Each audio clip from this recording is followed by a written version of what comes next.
Hello, hello, everyone. It's another beautiful Wednesday, and you know what that means. We're going to talk about our favorite Ardbeg. My name is Michael Moberly. Today, we have with us David Blackmore, Global Ardbeg and Glenmorangie brand ambassador, Cameron George, U.S. National Ardbeg ambassador, and very excited today to say that we have Colin Gordon, the distillery manager of the Ardbeg Distillery, here with us to answer all of your pressing questions.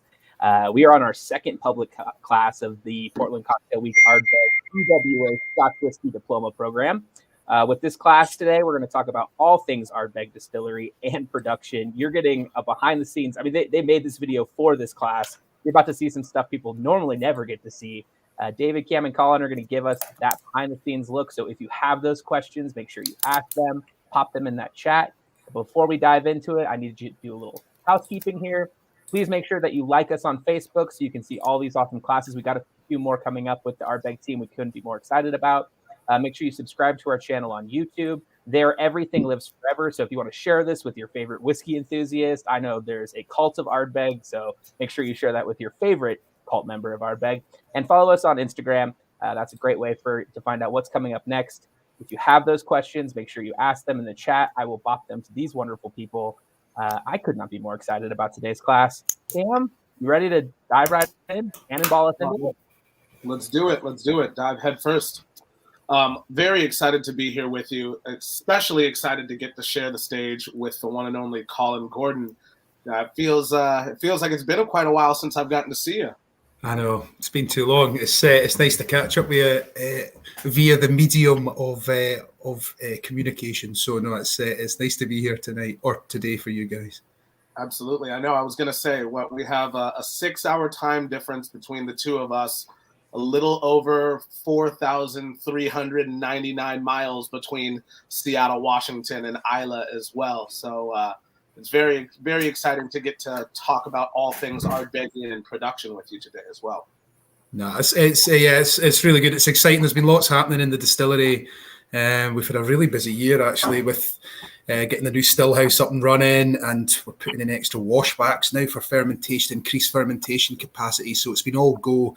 So we're just about ready now to put the distillery down for Christmas and have our legendary Ardbeg Christmas party on the 18th of December. I'm sorry you won't be there.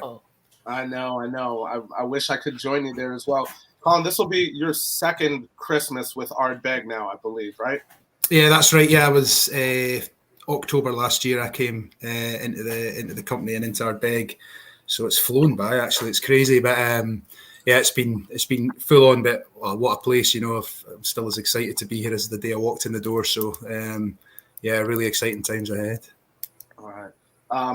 Before we jump into the conversation of peat production, fermentation, distillation, mashing as well. Can't forget that as well. And then, of course, maturation. I'm wondering if you might be able to tell us a little bit about yourself and how you came to be Ardbeg's newest distillery manager as well, just for all of those watching. I'm not from Isla originally. I'm from sort of Perthshire, so sort of like Southern Highlands, I suppose, as far away from the sea as you can be in Scotland, which still isn't that far. But I got into whiskey when I took a summer job when I was about 20 at a little distillery in Pitlochry called Edradour, and I worked there for a summer, and it did a bit of bit of tour guiding, bit in the warehouse. Sort of learned the process and sort of just fell in love with everything about whiskey. And I ended up going to do a brewing and distilling masters at Heriot Watt, which is a bit of a legendary course. We're like a really international alumni. There's loads of people, lots of guys and girls in my class from the States as well. And I always wanted to get into whiskey. A lot went into brewing, but it's great. You can sort of jump between the two as well. And I ended up becoming a trainee manager with Diageo, who are the biggest in Scotch whisky. They have 28 distilleries. Johnnie Walker is their big blend. So I did like a training program with them for a couple of years, jumping between distilleries and maltings as well. A lot less glamorous, but it's important to learn the process. And ended up coming to Isla to run Port Ellen maltings for 3 years, and then I went up to Lagavulin Distillery. I ran Lagavulin for 2.5 years.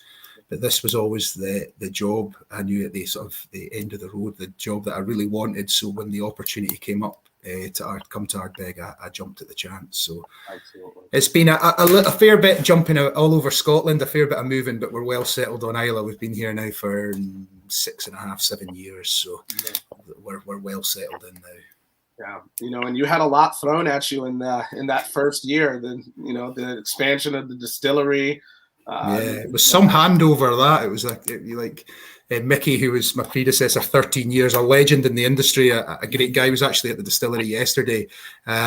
So he came to see us, got a cup of tea, and my one-day handover with him was just, there's the new still house. You need to get that up and running and make sure their spirits in quality. So no pressure at all. But we got there, and exciting. It's all go.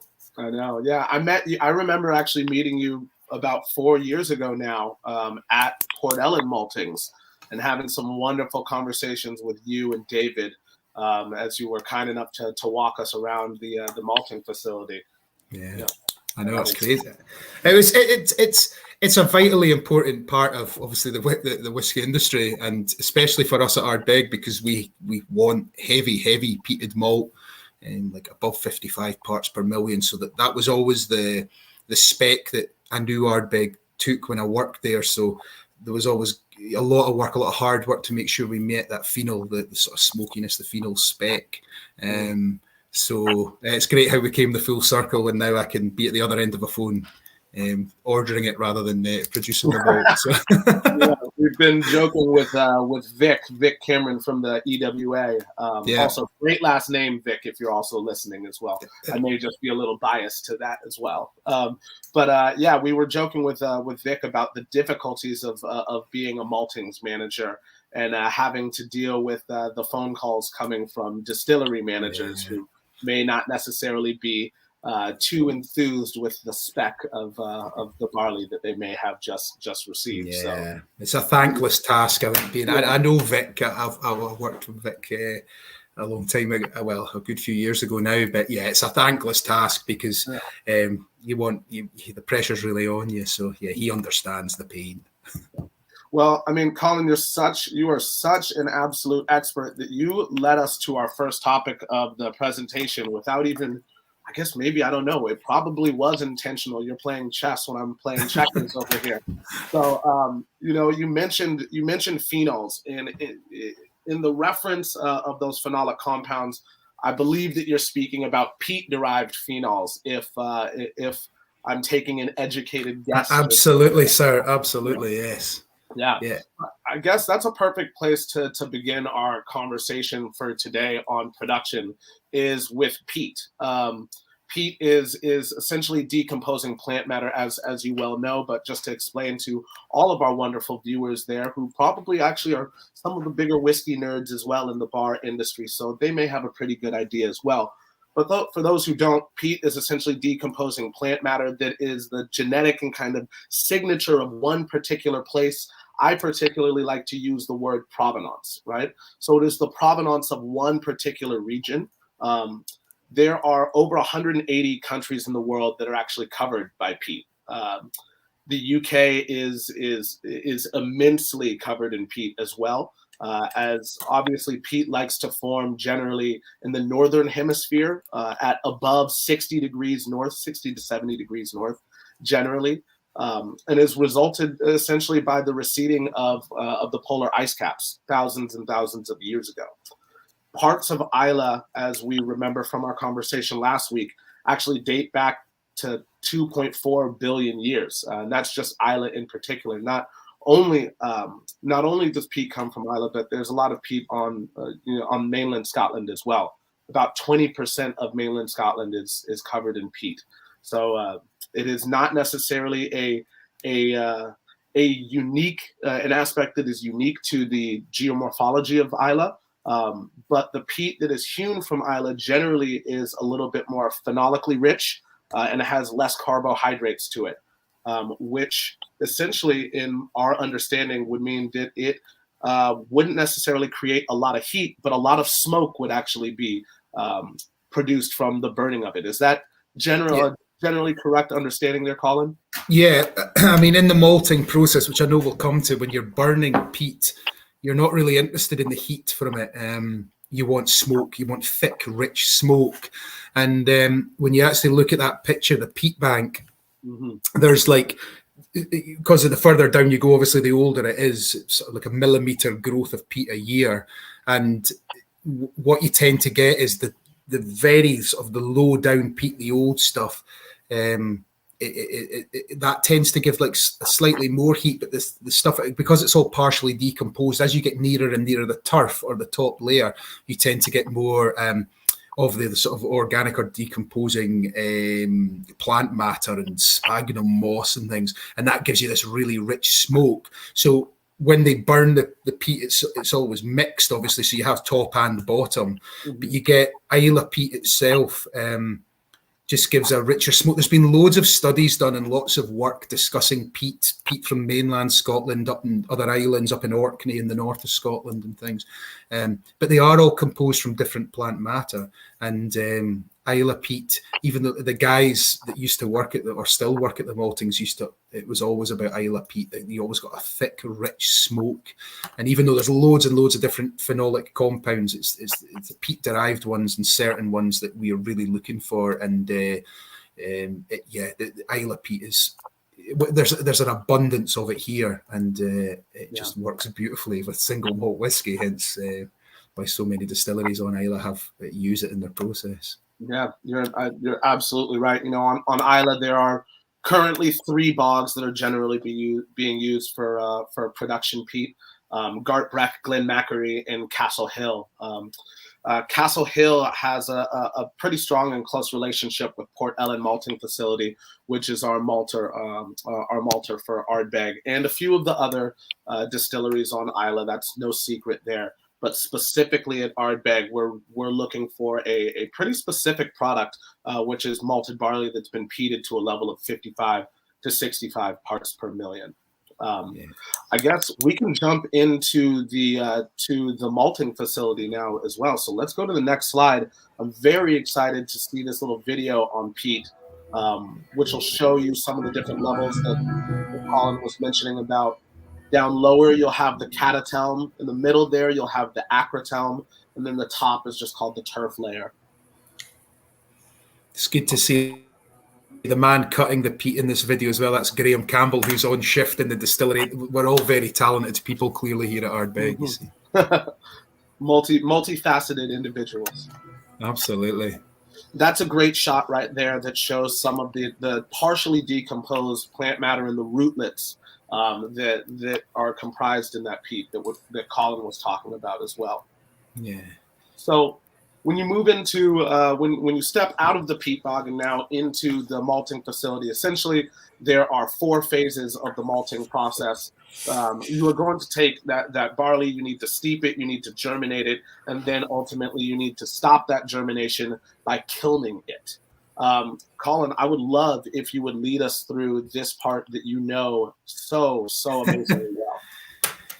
Yeah, malting is a natural process. All we're doing, or when we're malting barley, which has been malted for a long time. You know, people have been malting barley for thousands of years, they reckon. But all you're doing with the barley is it comes in off the field, it's harvested. The grain it comes in off the field in Scotland, probably about 16-17% moisture. We then put it in we dry it down to normally about 11% moisture and keep it cool for storage. And what happens then is that barley goes it's like a state of hibernation, because it's called dormancy.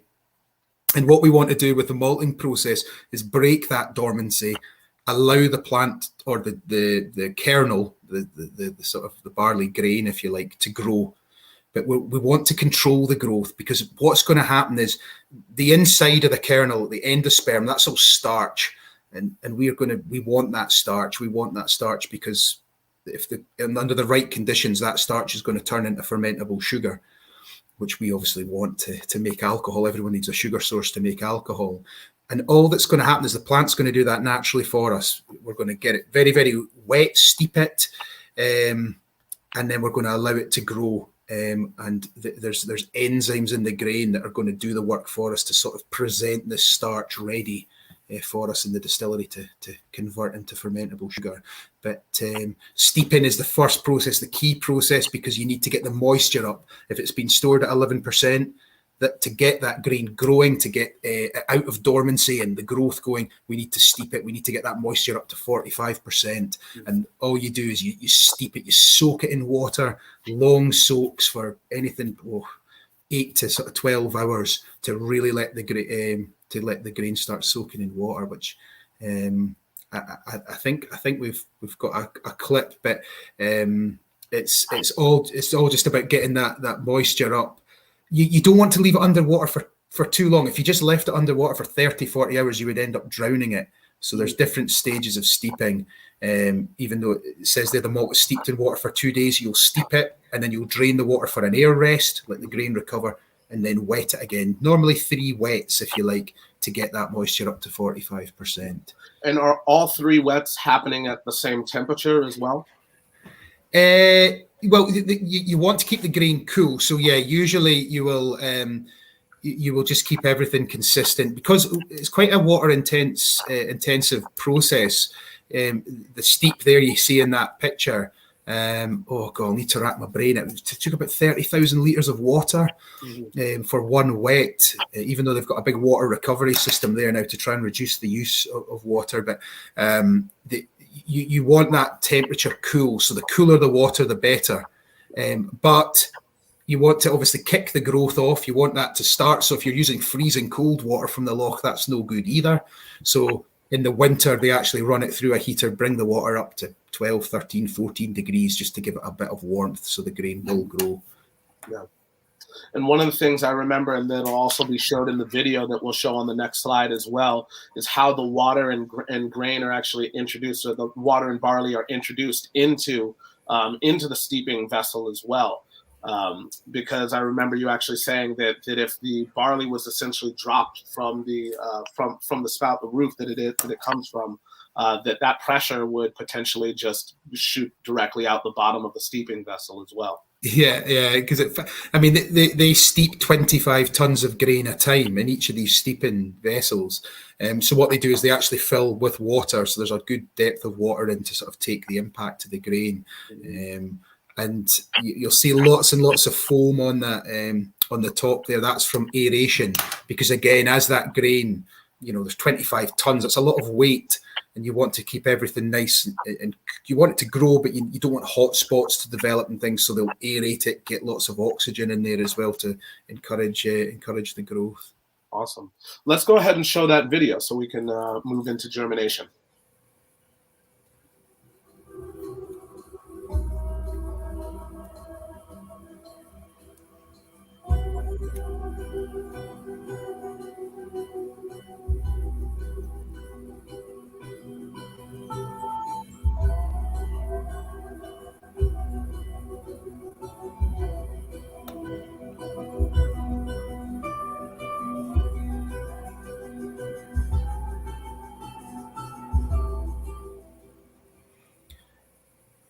Yeah, so now that grain, that's it ready to go. That'll be 45% moisture, and you'll just start to see the growth happening.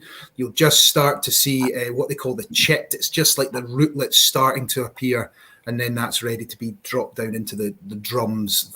Traditionally, you would germinate on a floor, a malting floor. You would drop out of the steep onto the floor, and there's quite a few distilleries on Islay still use maltings floors, Lafroig, Bowmore, and Kilchoman. But the big commercial maltsters like Portellen, obviously you would need a huge floor. You would take up half the island actually for a floor. So they use these big germination drums where they're going to allow it to grow for the next four or 5 days normally. Gentlemen, I have some questions that have come in from the live stream. The first question is, and I guess these are kind of related questions. Can steeping water be reused in any way? And what happens to the malting water after each round of wetting? So I feel like those are similar questions. Yeah. So up until about, I don't know, say 6-7 years ago, there was a lot of discussion about reusing the water.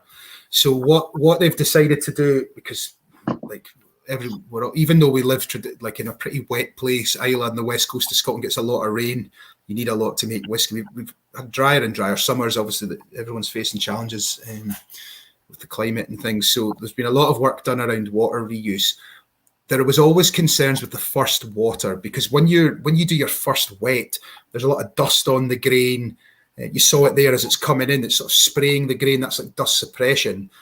But there was always a feeling that the first water couldn't be reused, but the second and third do now get reused, and then it all just goes out to sea. So we're strictly licensed what we can put to sea in the industry, but steeping water is acceptable to go out. But the maltings in Port Ellen and most commercial maltings now are reusing second and third water, not the first. That goes out to sea. Awesome, thank you. Great answer. Moving into speaking about germination as well, you just mentioned two things, actually, two of the forms of germination vessels as well. Honestly, Ardbeg and Port Ellen utilizing drum germination vessels, but then historically and classically, the whiskey industry utilizing a lot of essentially floor maltings as well. Is there potentially another style of germination kilning vessel as well? Yeah. There's a few. They used to use things called Saladin boxes. I tell you, that's maltsters used to get really excited about a Saladin box. It's amazing. But it was like a sort of long, like a big trough where they would put the wet grain, and then it was like a screw would go up and down and turn it. Because one thing that you obviously want is when you're germinating grain, you want to try and keep it cool and pretty moist, because it's going to get hot, it's going to get warm as those grains start to grow. It's going to give off heat. And traditionally on a maltings floor, the bed would be quite shallow. You would only want a small depth, and even less in the summer. And what they obviously need is maltsters got bigger and bigger, and demand for the amount of grain that distilleries want grew. They had to think of a way to get more grain in. And that's the thing with these germination drums, is you would have big depths, I don't know, 6-7 feet of grain. But what happens is these big drums turn probably every 7-8 hours just to stop the rootlets binding as everything's growing. But the big modern maltings now use things called GKVs, germinating kilning vessels, where it almost happens in a one. You steep above, you drop it into a vessel, and it can do the germinating and kilning in one area, in one bit of piece of plant, if you like. So you have the false, like a floor, an area, perforated floor. So the grain will drop on that, and you can turn it to germinate it, and then turn on the heat and the peat underneath to kiln it. So that's what modern. If you were to build a big maltings tomorrow, you'd probably build a GKV. Mm-hmm. Awesome. Let's go ahead and show the germination video, and we can move into kilning.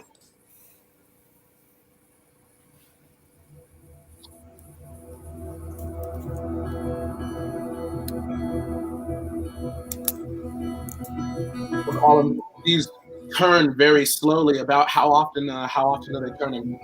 They turn them between every 8 to 10 hours normally, depending on the heat. They'll work to temperature. If they feel it's getting too warm, they'll turn it. Again, you don't want to turn it constantly, because you'll end up breaking up the husk of the grain and the rootlets to stop the growth. Because what you really, like you just saw there at the end, is that everything's coming out in the conveyor belt heading to the kiln. You want those rootlets well grown.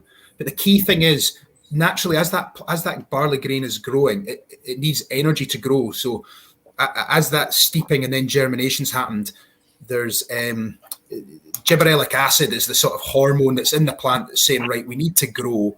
It's producing enzymes that then, if you like, the starch is all in like a web of protein. It's like a net bag around tennis balls. The tennis balls are the starch. You've got this bag around it. And the plant produces what's called beta-glucans that just cuts up all the proteins and sort of it opens this starch. And it's also producing enzymes, alpha and beta, amylase. That's going to chop up that starch into sugar for the plant. We don't want that. We just want those enzymes to be there, the starch available. We need to stop that growth so the plant doesn't start using these sugars, because we want to turn that into fine Ardbeg whiskey. So the next stage is kilning to dry it and stabilize it. Mm-hmm. Yeah, I've always put it that, we've raised an adolescent. This granule is now moved into an adolescence phase where it's ready to leave home and become a strong plant, and make its own way in the world. And before it can actually do that, we've robbed it of its lunch pack off of its back there. So, absolutely. Yeah, there's no further growth wanted. It's that's it. We need to turn it in. So when it comes out of those germination vessels, the moisture will be down to anywhere between about 38 and 40% moisture. And you could then mill that and make it into whiskey. You could, because everything's there that you want. The starch is there, the enzymes are there. But clearly, storing anything at 40% moisture is a big problem, and milling is a problem. So the distilleries the maltings will dry that down to between about 4.5% and 5% moisture. Yeah. So you've got a nice dry grain, because the distilleries don't want to pay for water as well. So they want that nice and dry. But the key thing as well is we want phenol. We want the smoke, and that can only be done in the kilning process as well. Absolutely. So I guess that's a perfect branch into kilning. We'll hold off on the video for just a second as we hit this point. I fully believe that smoke is not necessarily a flavor, but it's a vehicle, and the first instance of it acting as such is quite literally as for transportation of these phenols, right? So essentially, phenols being aromatic hydrocarbons, one part of them being hydrophilic, love a moist and kind of damp environment. So the drying of that malted barley happens in two phases, pre-break and then post-break. Could you walk us through pre-break and the inherent flavor profiles and phenols that may be accompanied by that specific period of the drying process and the kilning process? Yeah, so the when your grain has come out of those germination drums, like I say, it's between 38 40% moisture. What's going to happen is when you then load the kiln, so if you like, you've got a big deep grain bed, probably 3-4 feet deep, on this sort of perforated mesh, and you're going to put heat and smoke through the bottom and drive it up through the grain. The very start of kilning is a lot less energy intensive, because it's easy to dry the outside of the grain. You just need lots of fan speed. So the temperature is probably only going to be about 50 degrees Celsius. I don't know what that is in Fahrenheit, apologies. But you're probably going to be about 50 degrees Celsius and lots of fan speed. It's called free drying. So it's really, really easy to dry the outside of the grain. And that's when your phenol is really going to stick. So that takes, in the kilns at Port Ellen, that will take about 16 hours, this stage of free drying. And all that's happening is you're blowing lots of air through to get the moisture off the external of the grain, but the phenols, and there's lots of different phenols. 122 Fahrenheit, good man. And there's lots and lots of different phenols, but there's only certain ones that we are going to measure, if you like. And I can never pronounce them again. Glycerol, or you tell me, Cam, what's that? Glycol, O creosol, M creosol. Yeah, the creosols. Yeah, so they're the ones that we're going to pick up when it's analysed. So what's happening is, as you're doing the free drying, blowing that smoke through with a bit of heat, 122 degrees Fahrenheit, you'll start sticking to that grain. But over that 16 hours, so that's really when they'll work the fires. They don't want heat from the fires. They'll be keeping it stocked up as it's burning the peat. Burn about 6 tons of peat a time. It's a lot of peat getting burnt, but they'll be dampening down the fires because they don't want flames breaking through. And that's the trouble. If the peat's dry, if it's been in the shed or drying a long time, it's going to burn like logs. That's not what you want at all. You want damp peat. So after about 16 hours of burning this fire, you then come to a point where the grain hits the break point. So if you like, the moisture that's been easy to get to drive out of the grain is gone. What you'll start to see is the temperature above your bed starts to rise, because it's almost like the heat has sort of broken through. And that's really when they'll start to ramp up the temperature, drop the fan speed back a bit and ramp that temperature up, right up to about, it used to be about 77 to 80 degrees Celsius they would finish. If you're making brewing malt, if you're making certain brews, you can go a lot higher, because you want colour in things, but you'll end up damaging the enzymes. We don't want that. We want this grain to have lots of enzymes. We call it fermentability. That's one of the key things we're looking for in malt, to make sure that all the enzymes are there that's going to break down these starch into sugars when we mash further down the process. But the post-drying is all about temperature, really ramping the kiln, where you end up getting the air off temperature, the air temperature above the bed up to about 77, 80 degrees. Then that kiln is going to be dry. But the phenols, by then the fires are burnt down. That 16 hours pre-break is the key stage when you're going to get phenols sticking to the husk and in the grain. Awesome. Right. Let's go ahead and show that video, though, of the kilning process as well. You'll notice that there are some flames breaking through. The boys must have been on a cup of tea. That used to happen. Exactly. But for the most part, a lot of smoke being driven off, and you can see the fan speed being fairly high as well there, really sucking that smoke directly up into the kiln. Yeah. Well, that's what's happening there. So the fire has started to break through. So what they're doing is pushing the peat back. They'll top up. There's a big conveyor above.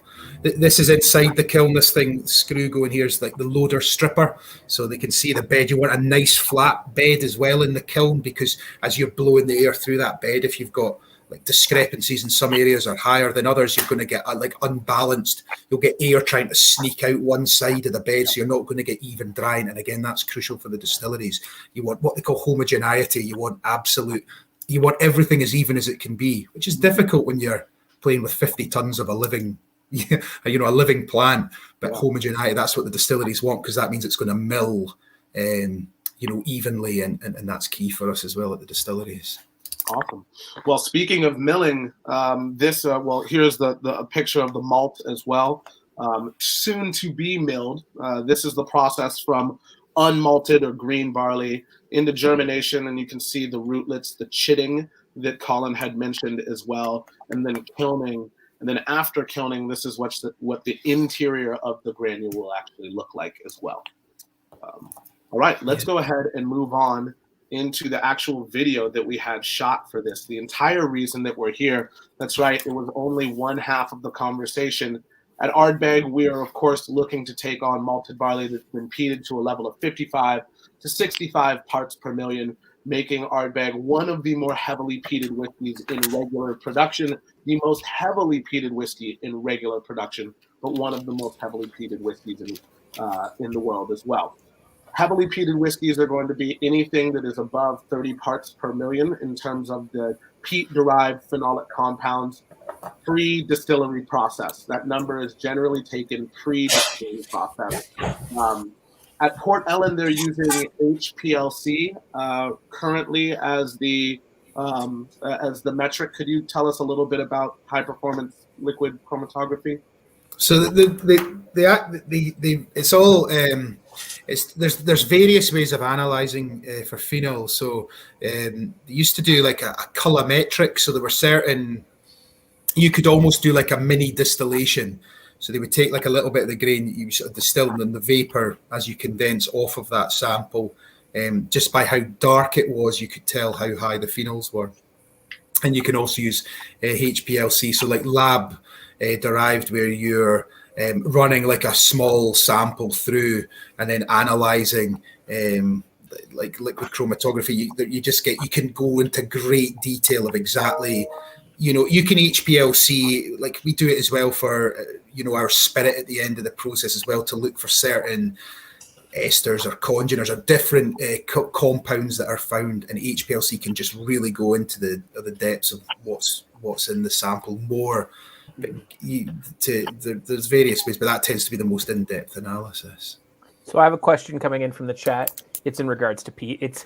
The question is shoveling peat as satisfying to do as it is to watch? Which I don't imagine it is in any way.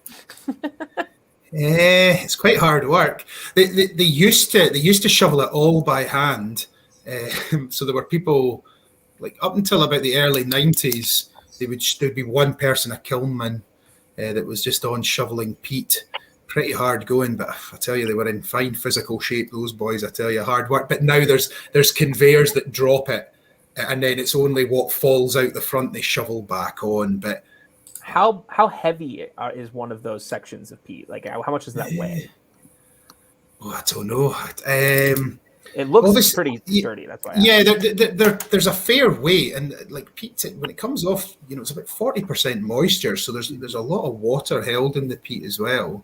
But I couldn't honestly, one bit of peat weight wise, I don't know, couple of pounds maybe. What do you think? Yeah, and by the time they're being used, they've also been dried out in the field for a little while, so it's lost some of that moisture. I mean, I would say that I've actually got some here as well. I probably shouldn't admit that on camera. Cam's in there working out with it. So. Yeah, can't take it off the island. But yeah, like I would say like a foot of peat is probably about the equivalent of maybe an American football, right? So not super heavy. Yeah. Awesome. Thank you. All right. Let's jump into the next section as well here, because I'm very excited for us to get to showing this video as well. Yeah, it's amazing. Awesome. So this is essentially taking you into the world of the distillery, everything that is Ardbeg. We wanted to transport you as close to the distillery as possible, since we can't take you physically, but welcome to Ardbeg. Yeah, this is really recent footage as well, so it's great. All the sort of work we've been doing is showing in here. So there's the new still house. And these are the old pagodas. So these pagoda roofs, these are the old kilns when these used malting floors stopped running in the 80s.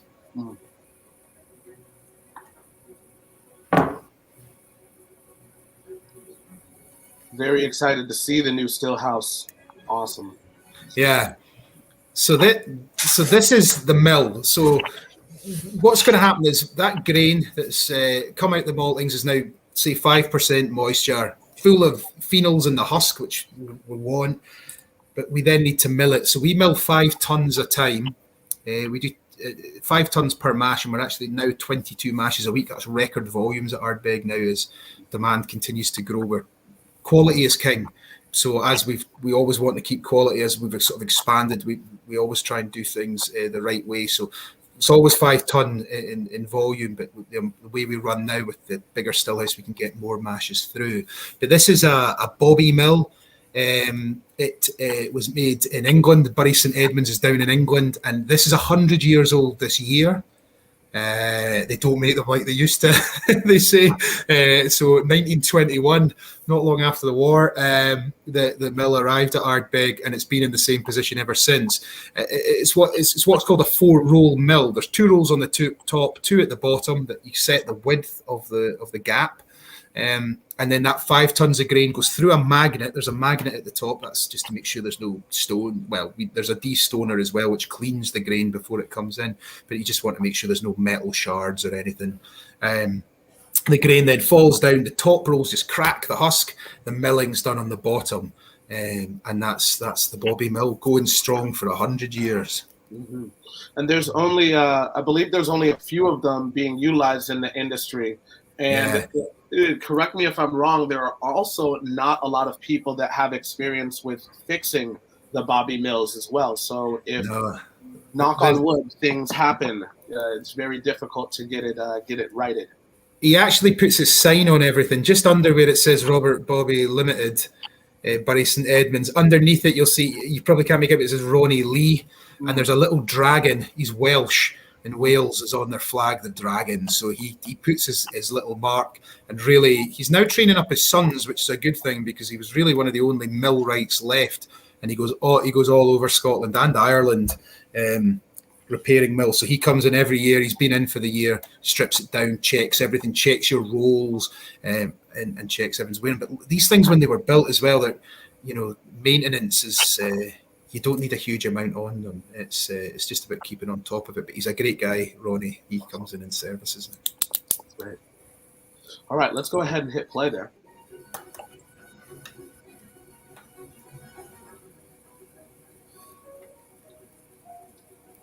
I've actually got a very fun story as well that we'll pause here in a second. Yeah, I've got a great story in front of this little box as well. So this box shows you the components of the grist, which essentially is what you need to mash in. At Ardbeg, we're looking for a percentage of grist, grit, and then flour as well. But I'll never forget the first time that I stood in front of this box back in, I believe, 2014 or 2015. I was on a tour with Jackie, and we're standing in front of the box. And, I had previously just been a squirrel at Camp Run Amok. And so I'm, very well accustomed to standing around in distilleries. And so there's a bucket to the left of this box that I reach into, and I grab some of this barley out of the bucket, pop it into my mouth, and I'm chewing on it, and I can taste all of these phenols, the smokiness. Like it all just came into view for me. I was like, this is Ardbeg. And Jackie reaches into the box, and she pulls some of the malted barley out, and she's chewing on it, tells everybody to do the same, and then grabs the bucket, and everybody spits into the bucket, spits the malted barley back out. So I had reached into the spit bucket at Ardbeg. I'm glad to say it might just be COVID, but the malt spittoon has gone. I'm delighted to say, Cam. Yeah. It's gone. A different era. Yeah. How much husk and grit and flour are we looking for to make sure that the worts don't run off too fast or too slow? Yeah. So what we're looking for is. Once it's milled, we take the sample of grist, and you're about to see it in a minute. It then goes into a what we call the Shaky Box. It's a box with different sort of, that's it there. Look at that, 20 shakes to the right, 20 to the left. And then the top layer is your husk, middle layer is your grits, and then the bottom layer is your finest stuff, the flour. So we're looking for about 20% husk, 70% of this grits, which is just your starch, really, your endosperm. And then the flour, the fine stuff, we only want about 10% of the makeup being that. Too much flour, you're going to get a stuck mash. It goes like porridge. You get really poor runoff. And likewise, too much husk, you get slow runoff. You're always aiming for these proportions. And the mill can be adjusted if you get, say, a new batch of grain in or a new crop, and you think there's issues. Where the guys do this analysis every bin. So every time a malt bin comes in, or we will analyze it.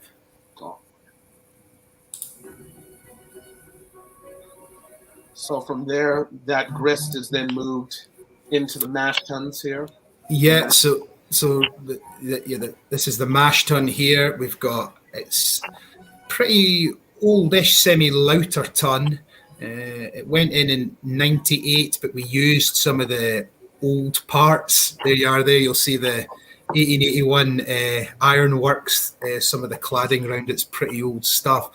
But what's going to happen in here for mashing is that 5 tons of grist, this milled, like rough milled grain, that's going to get put into the mash tun with 18,000 litres of water. We've got 2 lochs that feed our water supply. Loch Ugadal, that's our main loch. Then that feeds into a smaller loch called Loch Iernan, or Arnden Beast. That's the Gaelic name for the hill up there. And then that Home of the Beast as well. Arnden Beast. I knew you had a bit of the Gaelic. But then that water comes in. We heat it up to 63.5 degrees. And what's going to happen is that water, it's actually heated to 68 degrees. But as that's mixed with the grain, that 5 ton of grist, the temperature as it hits the grain goes to 63.5 degrees.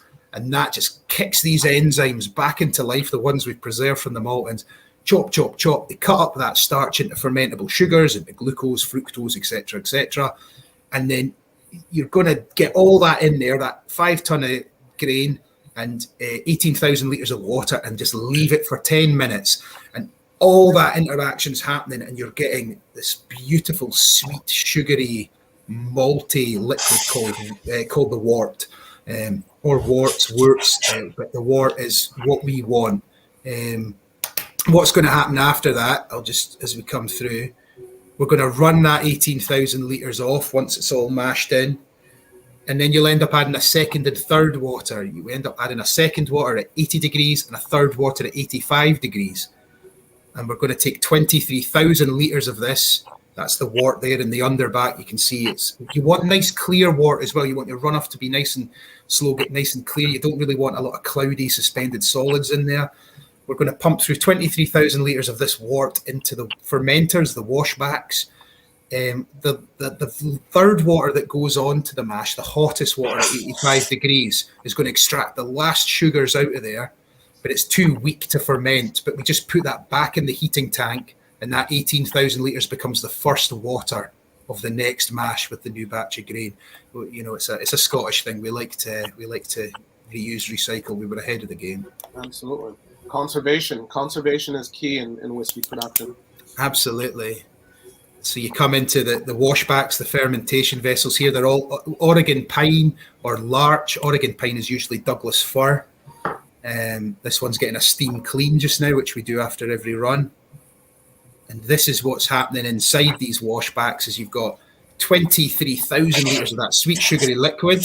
We add dried yeast. Distiller's yeast, dried yeast is added pretty early. The temperature when that wort gets pumped in there just now is about 18 degrees Celsius. Mm-hmm. We're adding the yeast, and then we just leave it. So all this bubbling, everything that's happening here is all natural. That's just as your yeast is breaking down the sugars into ethanol, carbon dioxide, and heat. So all the bubbling is just natural from CO2. And we're 55 hours fermentation. We'll leave it in there for 55 hours just now. Some distilleries longer, obviously. You can get different flavour compounds depending on the length you leave it.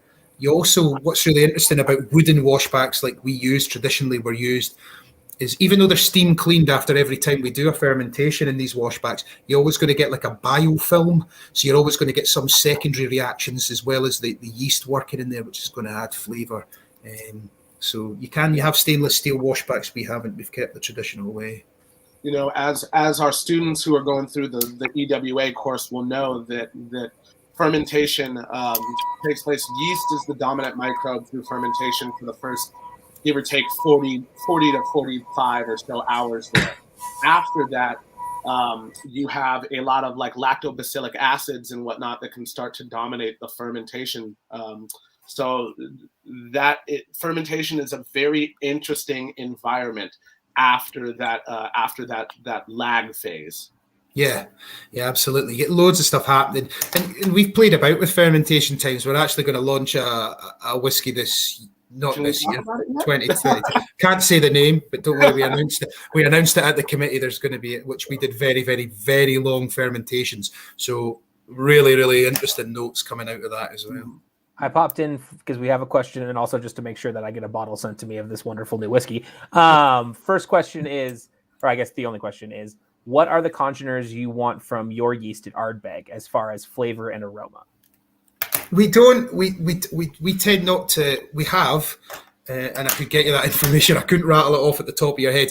What we're really looking for is more like the overall balance. So if you have like a really, really short fermentation, you will have different congeners that are going to give you more of a nutty, spicy sort of notes. The longer fermentation you have, you're going to get much more like ethyl acetate and things like that are going to give you much more like fruity notes.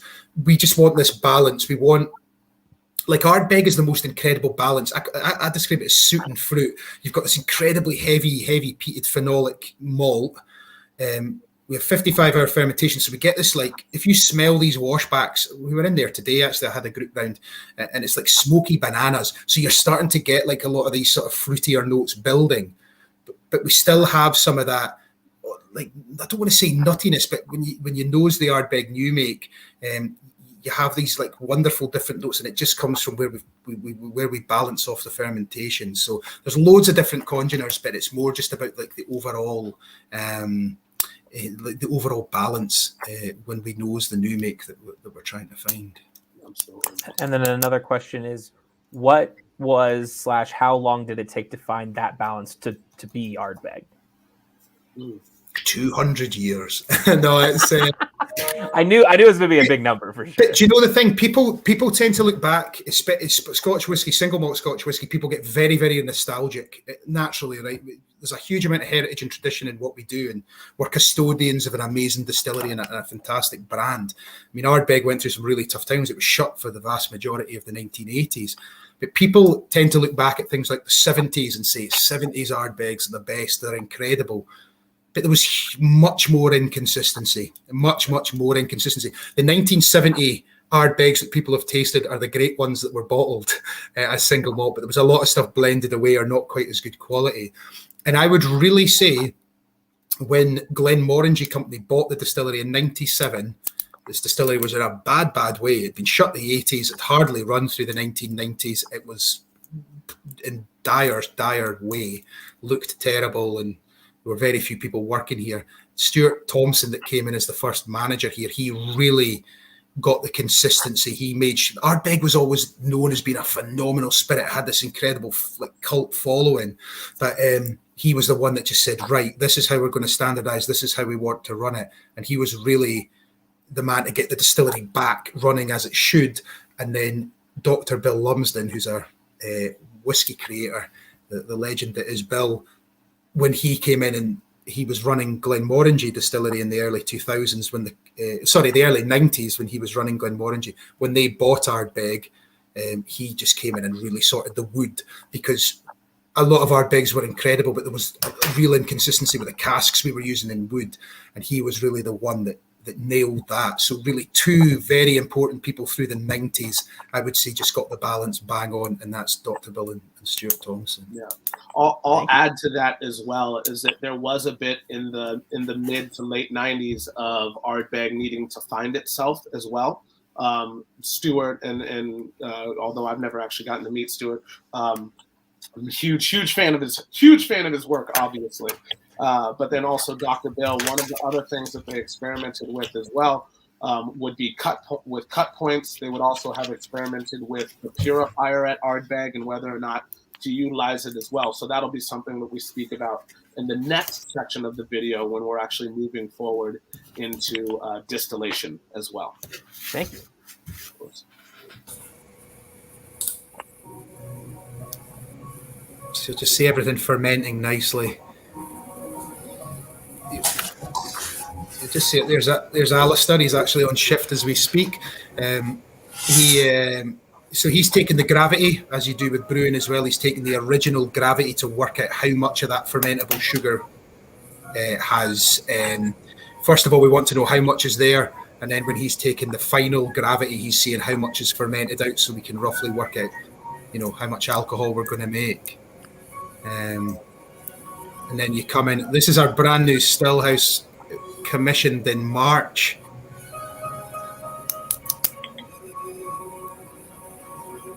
So it's looking particularly beautiful. One thing we did was, what we've got to do is obviously distill the wash. That end product from fermentation is now about 8.5% ABV, alcohol by volume. Like a rough beer, the smoky, warm, flat beer.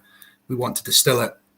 And Ardbeg always just had two stills, one wash still for the first distillation and a spirit still for the second distillation.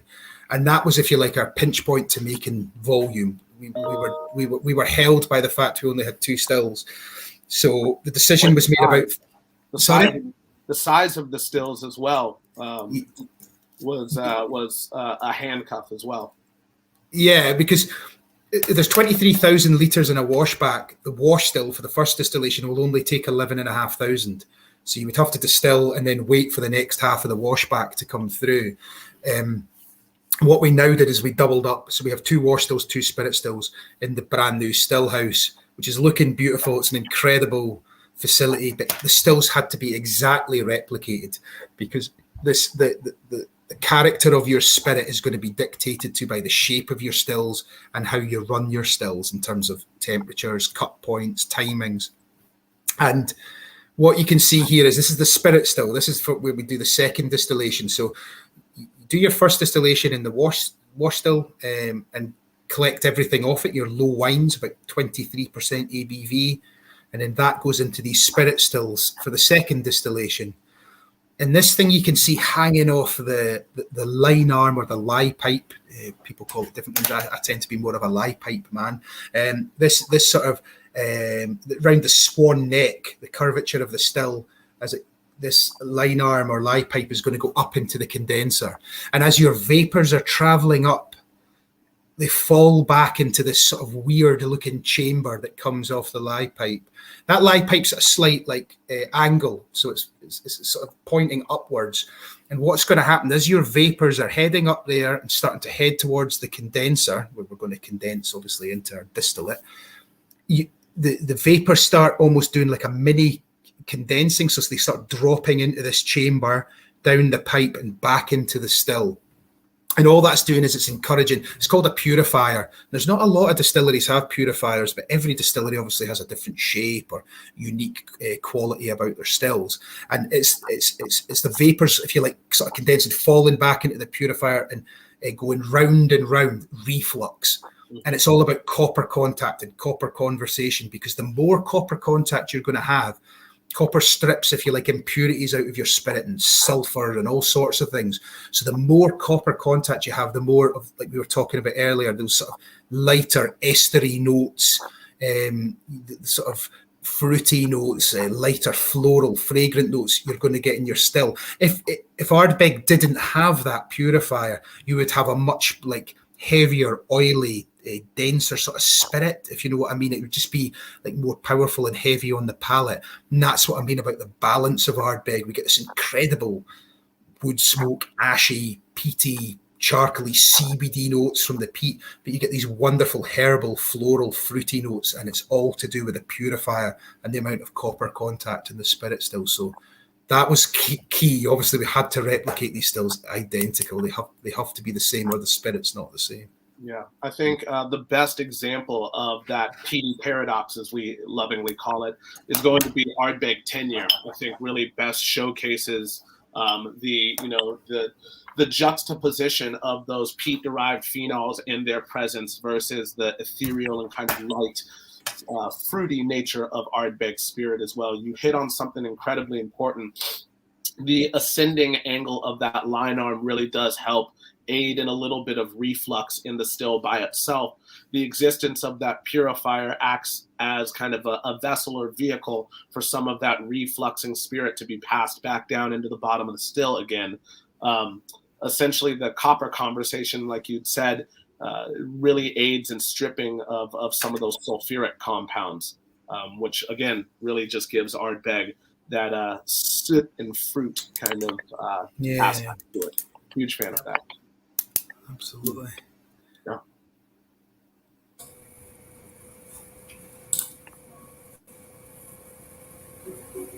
See, so flying in through the window here. So these are the safes. So this is obviously crucial that we see what we're distilling and what's condensing. So we have two spirit safes now, because the stills, if you like, are because they're an exact replica of next door. You have number one wash, number one spirit, number two wash, number two spirit, who feed into separate safes. And all the guys and girls are going to do here is, on the left-hand side of your safe, the bowl there, that's where your low wines from your first distillations all go in. As I say, we'll collect the whole run. That'll be about 23% ABV. Where you see the two bowls closest to the right-hand side, that's for your second distillation. What we're going to do, split into three parts, head, heart, and tail, if you like. So the head of the run is going to be the strongest stuff, the start of the run coming off, the 4 shots. We're going to run that for 10 minutes and collect it in the left-hand bowl of the middle window, if you like. What the guys will do is they'll collect that for 10 minutes. That's quite a short 4 shots run, because we want a lot of those lighter estery notes we're talking about. So what they'll do after 10 minutes is they'll move the handle to the position it's in, the bowl closest to us on the right-hand side, to collect spirit. And we're going to run that spirit for about 4.5 hours just now, about 4.5 on spirit. And gradually, obviously, the strength's decreasing. The strength of the ethanol as we're collecting, and there's little hydrometers on the right-hand side where we can check temperature and density to see what's coming. But over that 4.5 hours, what's going to happen? The strength is dropping and dropping and dropping. Now, phenols, or the peat-derived phenolics, are heavy compounds, and they tend to come late in the run. And what's going to happen is as you get off to the end of your spirit run, you want to move on to the tail end, the weak stuff of the run, the faints. Now, faints is a very unpleasant smell. Faints is like fatty and horrible stuff, oily. It's full of fusel oils.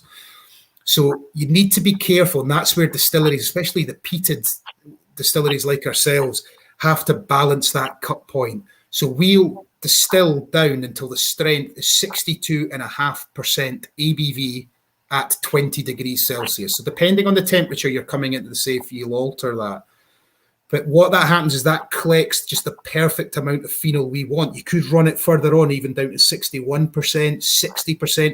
You'll get more of these heavy phenolic notes, but then you're moving into the faints. So you have to balance that off. There's some distilleries will cut onto the faints, the tail of the run, at a higher strength, 67, 68%, and they're going to get a lot less of these phenolic smoky compounds. And that's just like Cam was saying, we always talk about 55 ppm, but that's the phenol content in the malt. By the time you've milled, mashed, fermented, and distilled, your level of phenol has dropped significantly. You lose bucket loads in distillation.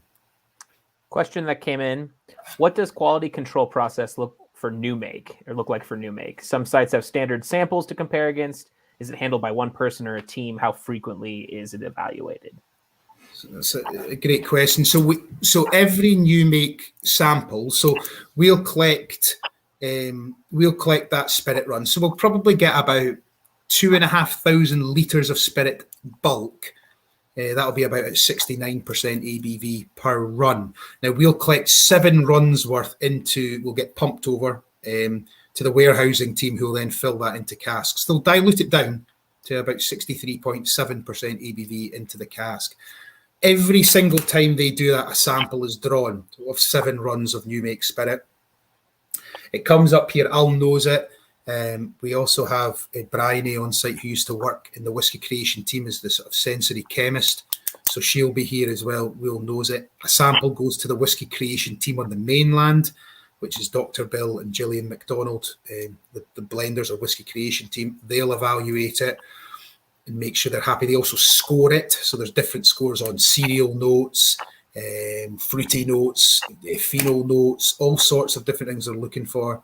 Even faints, because you do want a little bit of that almost fainty note. Like Ardbeg almost has like a slightly fainty, oily background to its new make. And then we will run HPLC as well. So we will run GC or HPLC analysis to make sure that we're happy. And we did a lot of that at the start, because when we brought in these new stills, 12th of March, 2 o'clock in the morning, we all came up for it. I wanted to see the first run because it was history running into the new still house. It took time to bed in. Clearly, quality is king. But you've got brand new stills, brand new pipework. We cut points, everything had to be bang on. So we were doing a lot of nosing. Like the 4 shots as they came in, that very start of the run, we were nosing constantly. Every minute we were sampling and nosing. The whiskey creation team were over as well. So a huge amount of it's done on the nose and sensory, but we do run backups on HPLC and in the labs. And David Blackmore asks, what is happening with the old still house? I'll show him when he comes over. It's currently inside. It's currently just sitting decommissioned. I mean, the old stills are off. There's lots of goodbye messages written up because it was a big moment for a lot of the guys that have been here for a long time. But it's currently sitting. There's plans afoot, and obviously there's things that still need done. We haven't taken tours around the distillery really since COVID hit. So I think possibly as we start to look at reopening tour routes early next year, we may take people through the old still house. We'll just need to tidy it up a little bit just to show people this was the old stills. And let's look at the new, and then long term, who knows? Ardbeg is a constant changing beast in terms of what's planned for the future. So we'll just have to wait and see. Thank you. Love it. Absolutely love it.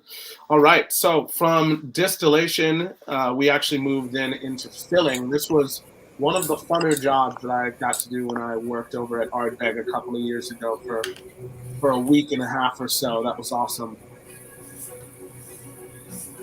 You'll just see that's Arthur on. He's taking the strength there before it goes.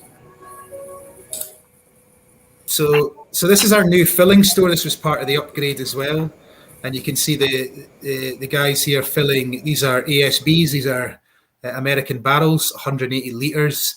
These are first fills as well. So we use a range of different casks, but we tend to fill an awful lot of American oak ex-bourbon casks and a lot of first fills. Our wood budget is massive. We spend a fortune on casks to make sure we get the right wood quality.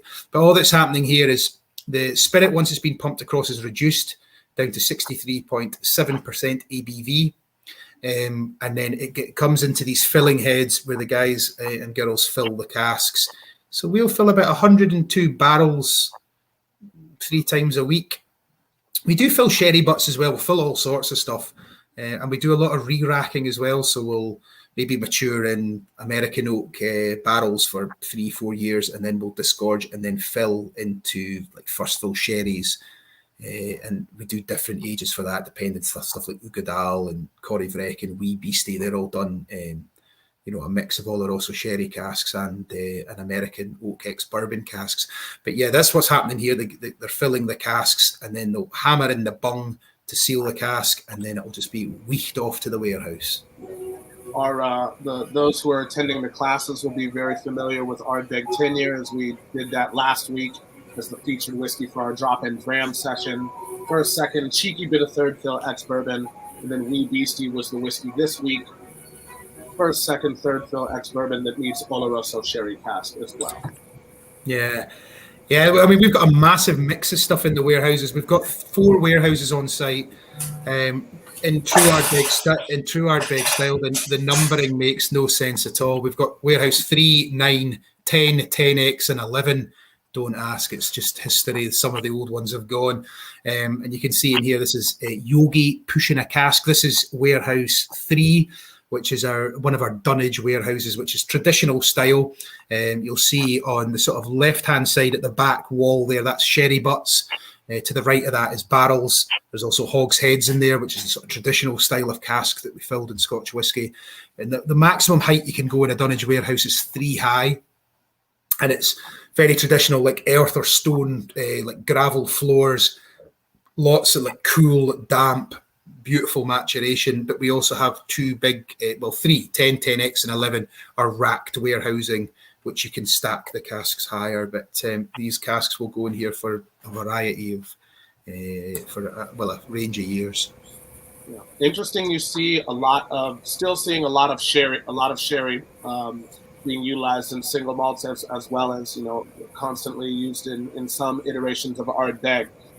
Interestingly, how the industry is starting to pivot away from European oak, and a lot of those casks are actually American oak.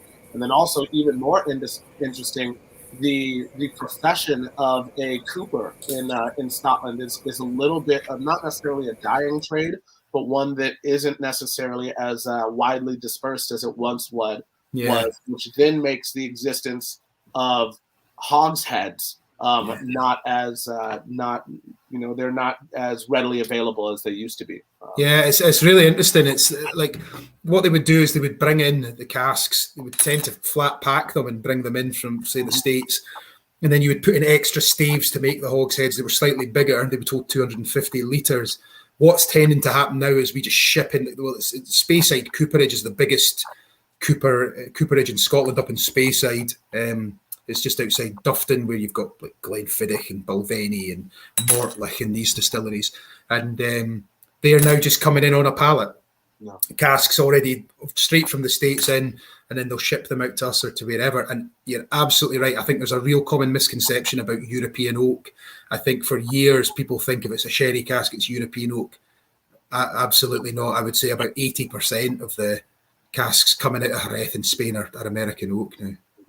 So 2 questions that came in, which this question always gets asked. Do you get your ex-bourbon cask from a particular distillery, or is it a mix? It tends to be a mix.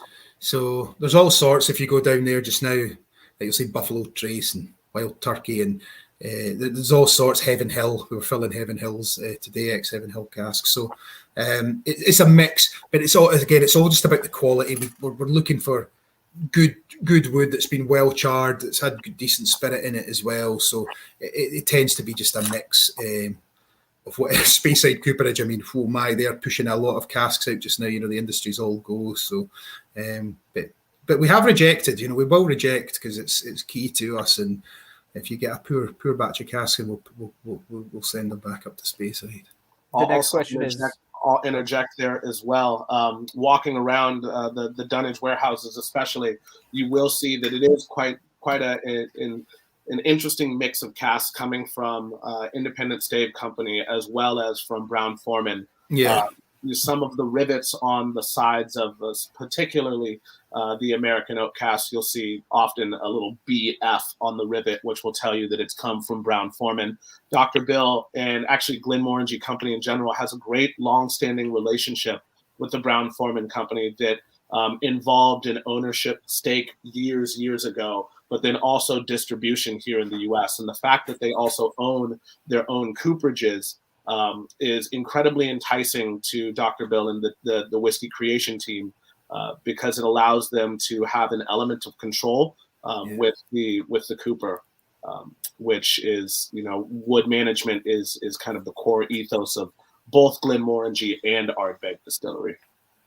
The next question we had come in is, what equipment or equation do you use to get to that 63.7 ABV?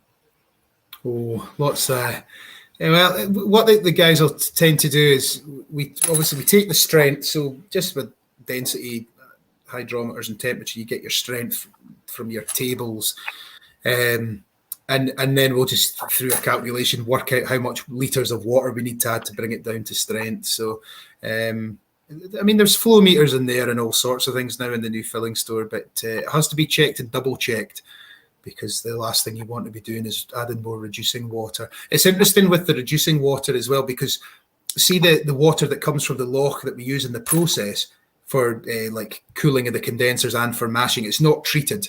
It's not treated. It just comes straight off the loch, straight down, peaty water. But when you're adding reducing water, it has to be treated with UV filtration, etc., because it's going into the cask and then to be it's reducing the spirit down and then going in for maturation. Absolutely. Yeah, and when Colin references that peaty water, Loch Ugadal and Loch Erin both sit in the middle of peat bogs as well. It doesn't necessarily give it, a phenolic composition or, increase the peatiness of the end spirit, but it does mean that the water source is fairly acidic as well, which I'm sure alters the chemistry in terms of development of esters and different congeners. Yeah, helps your fermentation. Yeast likes, it's like acidic, so it does help. Thank you. Yeah. Awesome. Let's go ahead and round out this video here as well. So after this entire process, casks are then racked into 4 warehouses to be awoken after some years of maturation as well. Can you tell us a little bit about what's happening in terms of the breathing and the conversation with spirit and oak as well? Sorry, say that again, Cam? Can you tell us a little bit about what's happening in terms of the conversation of spirit and oak during maturation as well? Yeah, well, again, anywhere they reckon between 70-80% of your flavour of your final product's going to come from maturation, and there's lots and lots of stuff that happens. When obviously the American oak, especially ex-bourbon cask, very heavily charred, you're going to get lots of subtractive reactions going on. So you're going to be removing again some of the more sulfury, like the immaturity compounds. You're going to get addition from the wood as well, like heavily charged. You've broken down oak lactins. Oak lactones have been broken down. Lignin. You're going to get vanillin, which gives you vanilla, coconutty notes, cis lactones. Loads of stuff's going to go into there as well. And in maturation, you get lots of complicated or complex reactions going on. And over time, the thing is, like, young Ardbeg works really, really well. Hence why we put, the 5 years on the Wee Beastie as a stamp of, that's what we do. Because when you taste something like Wee Beastie, you're going to get lots and lots of the distillery character, what's come off the stills. Like, it's almost like a briny, herbally, salty citrus coming on. but you're going to get a lot more of that sort of mellow, rounded notes from the wood and from maturation. And right through maturation, you'll often... We had a group in yesterday, and they were lucky enough to have the Ardbeg 22-year-old, surely one of the top whiskies. And when you nose it, there's almost like a real big vanilla, like menthol notes as well, and almost like tropical fruits.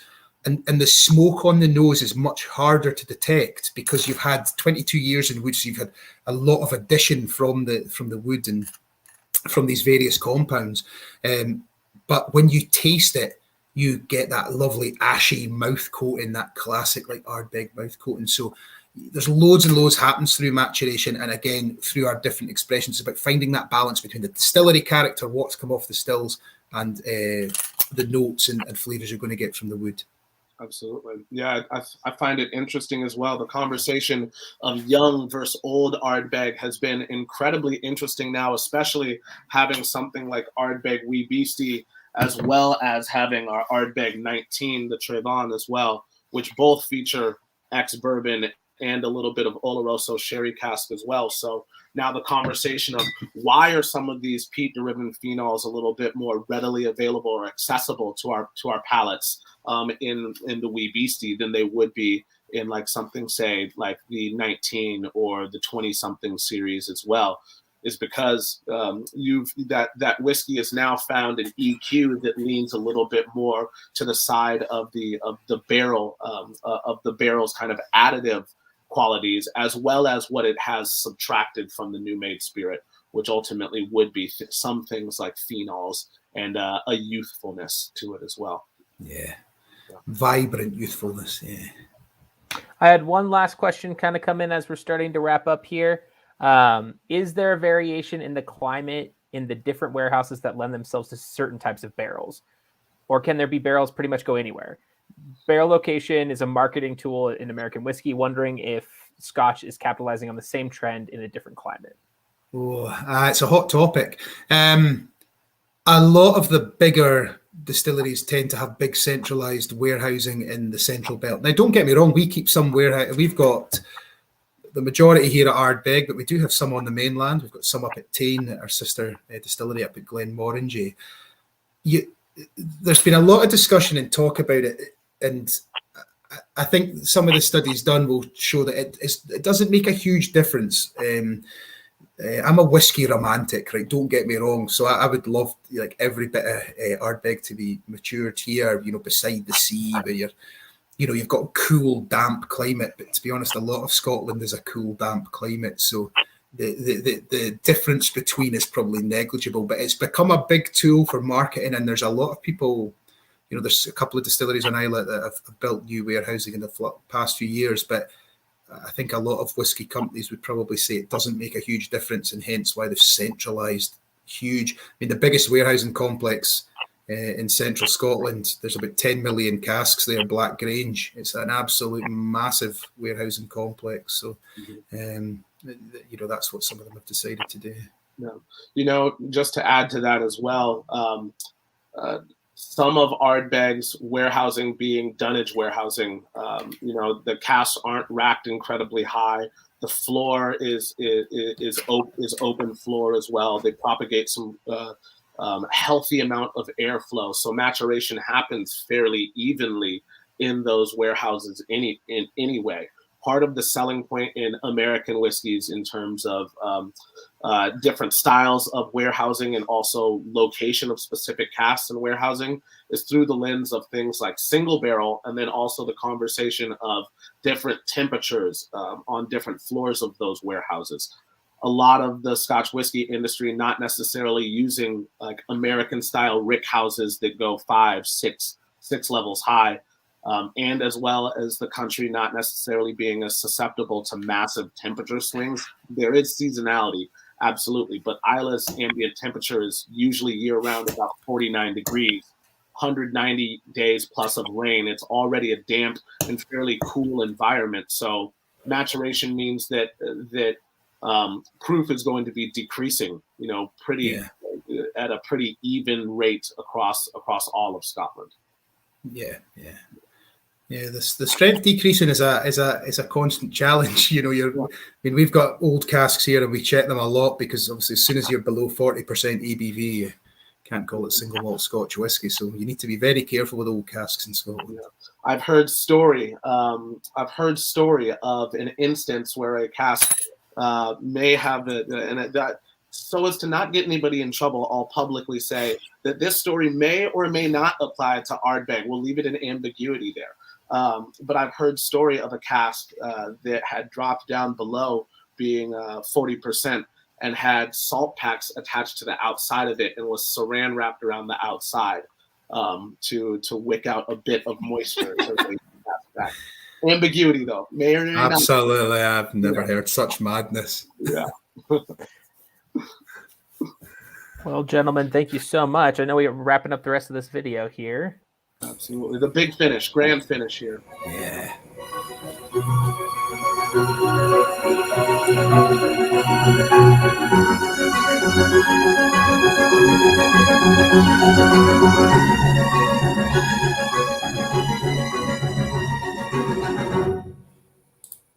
I mean, that is a finish to a video. I know, it's dramatic, isn't it? You just want to Get the clap. chills.